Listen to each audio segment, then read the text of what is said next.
News 18 prime নিয়ে প্রিয়াঙ্কা রয়েছি আপনাদের সঙ্গে। শুরুতেই ওয়েদার আপডেট দিই আপনাদের, কারণ দক্ষিণবঙ্গের আকাশে দুর্যোগের মেঘ।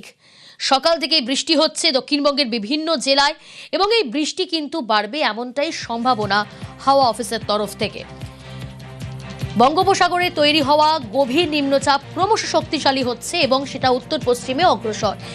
এখন কোথায় অবস্থান, হাওয়া অফিস কি জানাচ্ছে, আলিপুর আবহাওয়া দপ্তর কি রিপোর্ট, সর্বশেষ সরাসরি সুদীপ্ত রয়েছে আমার সঙ্গে। সুদীপ্ত, আলিপুর আবহাওয়া দপ্তর কি জানাচ্ছে, এই বৃষ্টি কতক্ষণ চলবে, এখন কোথায় অবস্থান?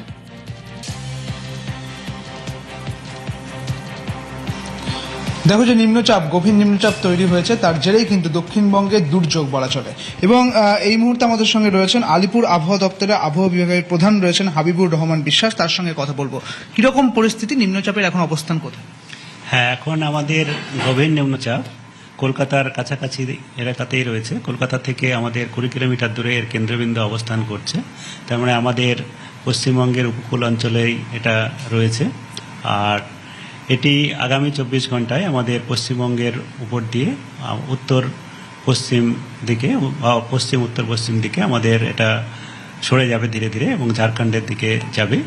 আর এর প্রভাবে আমাদের আগামী 24 ঘন্টায় যে পূর্বাভাস দেওয়া হয়েছে তাতে পশ্চিম মেদিনীপুর এবং ঝাড়গ্রাম জেলাতে ভারী থেকে অতি ভারী বৃষ্টিপাত কয়েক জায়গায়, তার সঙ্গে 1-2 জায়গায় অত্যন্ত ভারী বৃষ্টিপাত বা 20 সেন্টিমিটার বা তার বেশি বৃষ্টিপাত হওয়ার সম্ভাবনা রয়েছে।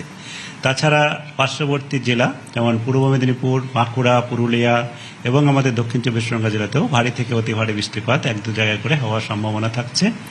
আর ভারী বৃষ্টিপাতের সম্ভাবনা থাকছে উত্তর 24 পরগনা, কলকাতা, হুগলি, হাওড়া এবং পূর্ব পশ্চিম বর্ধমান, এই জেলাগুলিতে ভারী বৃষ্টিপাত। বাকি সব জায়গাতেই হালকা থেকে মাঝারি বৃষ্টিপাত তো থাকছেই। আর 24 ঘন্টা পর আমাদের পশ্চিমবঙ্গের বৃষ্টিপাত কিছুটা কমে যাবে, তবে পশ্চিমের জেলাগুলোতে কয়েক জায়গায় ভারী বৃষ্টিপাত হতে পারে। ঝাড়গ্রাম, পশ্চিম বর্ধমান, পূর্ব পশ্চিম মেদিনীপুর এবং বাঁকুড়া, পুরুলিয়া, তার সঙ্গে দক্ষিণ 24 পরগনা জেলাতেও 1-2 জায়গায় ভারী বৃষ্টিপাত কাল 15 থেকে 16 মানে কাল থেকে 16 তারিখ সকাল পর্যন্ত হওয়ার সম্ভাবনা রয়েছে। তারপরে আরও ধীরে ধীরে আমাদের দক্ষিণবঙ্গের আবহাওয়া উন্নতি হবে এবং সেক্ষেত্রে ভারী বৃষ্টিপাত আর হওয়ার সম্ভাবনা থাকবে না। তবে উপকূল অঞ্চলে যেহেতু আমাদের নিম্নচাপ অক্ষরেখা, মনসুনের যে মৌসুমী অক্ষরেখা সেটি থাকবে, তার জন্যে 15-16 তারিখেও দক্ষিণ 24 পরগনা, পূর্ব মেদিনীপুর জেলাতে 1-2 জায়গায় ভারী বৃষ্টিপাত হতে পারে। এই হচ্ছে আমাদের দক্ষিণবঙ্গের জন্য। আর এর প্রভাবে দক্ষিণবঙ্গের দুর্যোগে কলকাতার ক্ষেত্রে কি অবস্থা? কলকাতাতে আগামী 24 ঘন্টা বা 48 ঘন্টা পর্যন্তই সাধারণত মেঘলা আকাশ তো থাকবেই। আর কয়েক পশলা হালকা থেকে মাঝারি বৃষ্টিপাত মাঝে মধ্যে হওয়ার সম্ভাবনা আছে। তার সঙ্গে সঙ্গে এক দু সময়ে তীব্র বৃষ্টিপাত হওয়ার সম্ভাবনাও থাকছে। সর্বমোটভাবে 24 ঘন্টায় ভারী বৃষ্টিপাত হওয়ার সম্ভাবনা রয়েছে।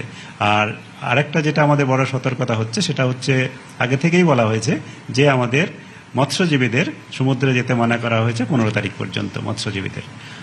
আর উত্তরবঙ্গের জন্য যেটা পূর্বাভাস আছে, আমাদের উত্তরবঙ্গে এখন অনেক জায়গাতেই হালকা থেকে মাঝারি বৃষ্টিপাত আর 1-2 জায়গায় বজ্রপাত সহ বজ্রপাতের কারণে বজ্রগর্ভ মেঘ সঞ্চার হবে এবং বজ্রগর্ভ মেঘ সঞ্চারে বজ্রপাত এবং 1-2 জায়গায় ভারী বৃষ্টিপাত হয়ে যেতে পারে। যেমন আজকে আমাদের কালিম্পং জেলাতে বলা হয়েছে, সংলগ্ন এলাকাতেও হতে পারে।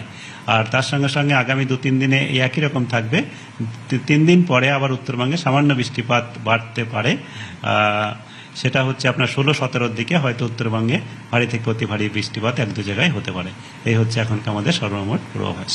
দেখো, তুমি শুনলে, অর্থাৎ দক্ষিণবঙ্গের দুর্যোগের ক্ষেত্রে আজকে অর্থাৎ এবং 24 ঘন্টাতেই দেখা যাচ্ছে যে ভারী বৃষ্টিপাতের সম্ভাবনার কথাই বলছে আলিপুর আবহাওয়া দপ্তর এবং একই সঙ্গে কলকাতাতেও ভারী বৃষ্টিপাতের সম্ভাবনার কথাই বলা হচ্ছে। একদিকে যেমন সতর্কতা রয়েছে, তার পাশাপাশি দুর্যোগ যখন কলকাতায় থাকে দুর্ভোগেরও শেষ থাকেন দেখা যায় এবং সেই কারণে প্রশাসনিকভাবে পৌরসভা এবং প্রশাসনিকভাবে সকলে কিন্তু একেবারে তৈরি রয়েছে। প্রিয়াঙ্কা, একদমই। বেশ সুদীপ্ত, গাঙ্গেয় পশ্চিমবঙ্গ থেকে রাজস্থান পর্যন্ত নিম্নচাপ অক্ষরেখার দিকে এগোবে। গতিপথের বাদিকে 2 মেদিনীপুর, বর্ধমান, এই সব জায়গায় ভারী বৃষ্টি হবে। অমাবস্যায় ভরা কোটাল থাকায় বৃষ্টি হবে, সমুদ্র উত্তাল হবে, তাই মৎস্যজীবীদের সমুদ্রে যেতে নিষেধ করা হচ্ছে। বঙ্গোপসাগরে যে নিম্নচাপটা তৈরি হয়েছিল সেটা এখন কলকাতা থেকে ব্যান্ডেলের ডিস্টেন্সে রয়েছে। এরপরে এটা আস্তে আস্তে প্রগ্রেস করবে ওই নিম্নচাপ অক্ষরেখা বরাবর ওই রাজস্থান গাঙ্গেয় পশ্চিমবঙ্গ থেকে রাজস্থান পর্যন্ত যে নিম্নচাপ অক্ষরেখাটা আছে ওই মনসুন ট্রাফ সেই দিক বরাবর যাওয়া শুরু করবে। এর গতিপথের বাঁদিকে থাকছে বাঁকুড়া, পূর্ব মেদিনীপুর, পশ্চিম মেদিনীপুর, সুতরাং আরও বলতে গেলে বর্ধমান ডিস্ট্রিক্টও রয়েছে।